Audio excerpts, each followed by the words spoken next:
વનવાસની પૂર્ણાહુતિ ભગવાન રામે લંકા પર વિજય મેળવી વિભીષણને લંકાનું રાજ્ય સોંપ્યું. વનવાસના 14 વર્ષ પૂરા થવામાં હવે ગણતરીના દિવસો જ બાકી હતા. રામ જાણતા હતા કે જો તેઓ સમયસર નહીં પહોંચે તો તેમના ભાઈ ભરત અગ્નિસ્નાન કરી લેશે, કારણ કે ભરતે પ્રતિજ્ઞા લીધી હતી. 2. પુષ્પક વિમાન દ્વારા પ્રસ્થાન. રામ, સીતા, લક્ષ્મણ, હનુમાનજી અને વાનર સેનાના મુખ્ય વીરો સાથે પુષ્પક વિમાનમાં બેસી અયોધ્યા તરફ રવાના થયા.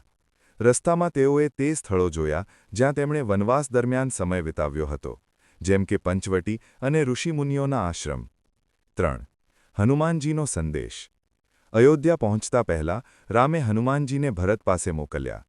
રામ ઇચ્છતા હતા કે ભરતને તેમના આગમનના સમાચાર મળે અને એ પણ જાણવા મળે કે શું ભરત હજુ પણ રામને જ રાજા તરીકે જોવા માંગે છે કે નહીં.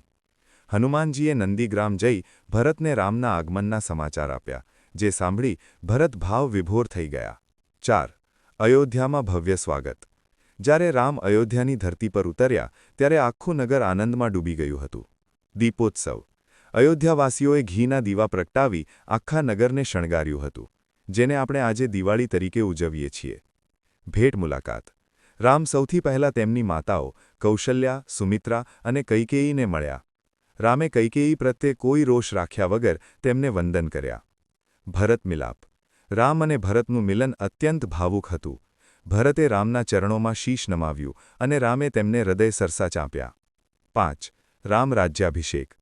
અયોધ્યા પરત ફર્યા બાદ વિધિવત રીતે ભગવાન રામનો રાજ્યાભિષેક કરવામાં આવ્યો. આ સાથે જ રામ રાજ્યની શરૂઆત થઈ, જ્યાં શાંતિ, ન્યાય અને સુખનો વ્યાપ હતો.